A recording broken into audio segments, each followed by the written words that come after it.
Hi, this is Scott. Welcome to the Tall Woodworker. I'm actually in the future. We're gonna go almost 6 months in the past so you can see how I turned this really crappy sit-stand desk into this awesome assembly table. And the great part about it, wait, I already gave it away. I can change the height. I get a workout as I do this. I can actually change the height of this thing. I can make it low, I can make it high. Stick around, watch how I change this really crappy sit-stand desk into a really awesome assembly table. So if you also saw my previous video, you would have seen this tabletop that I have here. This is a sit-stand desk that I acquired from a former company in kind of a parts trade. I had one of those, put it on the desk and turn it into a sit-stand desk. They had this thing, and so we did a swap. I thought I would be able to use it. Unfortunately, even at its top height here, it's still a little too short for me. I'd have too much wrist deflection thingy going on here. So I did not end up using this. However, my wife did for a couple of years. But in the couple of years, we determined it's a really horrible desk.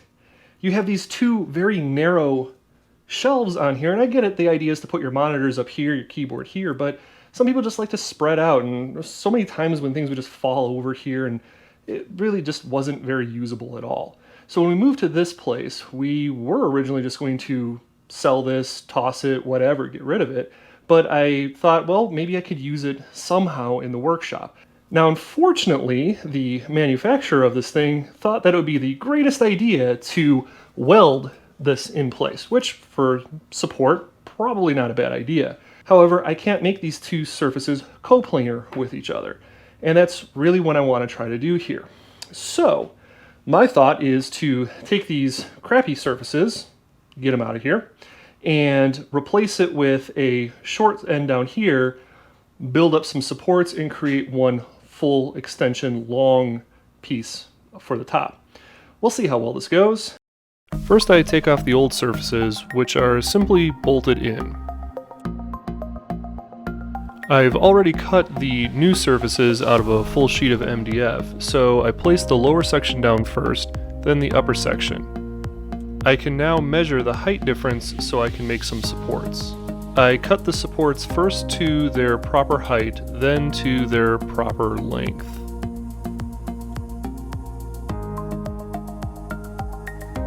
I mark out where I want them to sit, then I can glue them down and send a couple brad nails through. I also ended up screwing these down.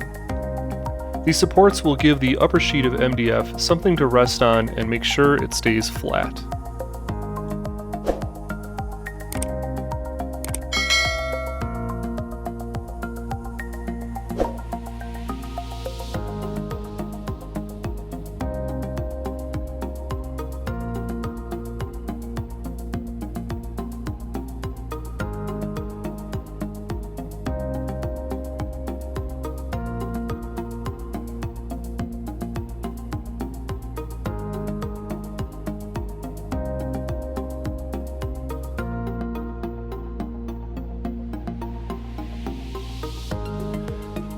Okay, so right now we have the base of this completed, and off camera I went ahead and put 3 coats of shellac to seal the MDF and sanded it nice and smooth.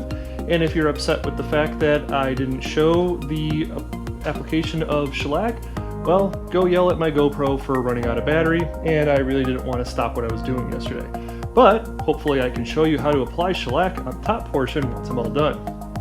Now, my original idea was to make the base and the top eventually be all one piece, completely glued together, but I kind of thought, well, what if I ever need to replace the top piece? So I decided not to glue the top to the bottom, and I'm just going to leave this alone as is, bolt this into the lower support, and then when I attach the top piece, it's going to screw into these front supports, and then bolt into the back here. Now eventually what I may end up doing is creating some drawers that can go into these lower areas, but for right now, I'm not going to do it. Just imagine that there's drawers in there and it'll look all nice and pretty. We'll just be using it for open storage right now. So the next thing I'm going to do is use the holes that are already in the metal supports to drill some holes into the MDF top, and then use some T-nuts to secure this base in place. I drill through the bottom with a bit that's just slightly larger than the T-nut center. I can then insert the T-nut into the hole and press down a bit to mark where the spikes leave a mark. With MDF, this next step probably isn't needed, but I drill in those spike marks to let the T-nut sit flat. I can then use a bolt from underneath to secure the T-nuts and the MDF. Okay, so now we're going to go ahead and seal the top. Like I said before, I am using shellac. Why?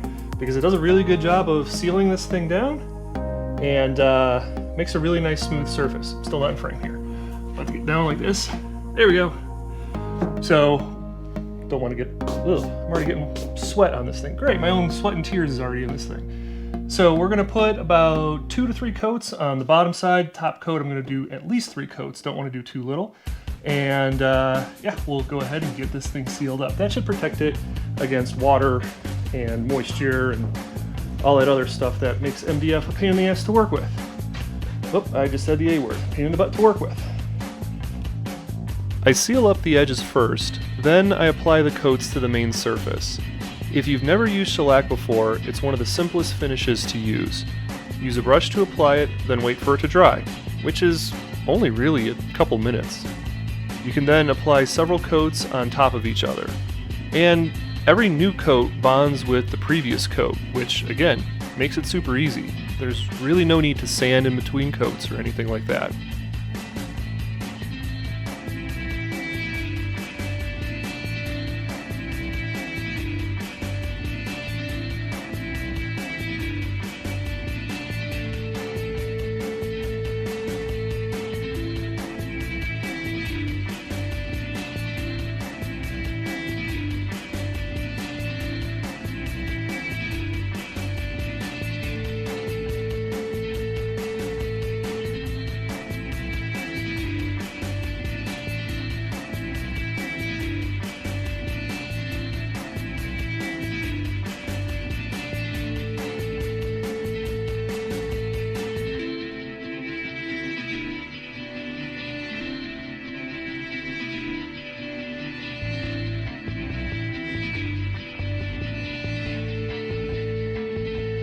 After the last coat, I like to wait overnight before I give it a light sanding to smooth it out. And now I can secure the top to the bottom with some screws and more T-nuts.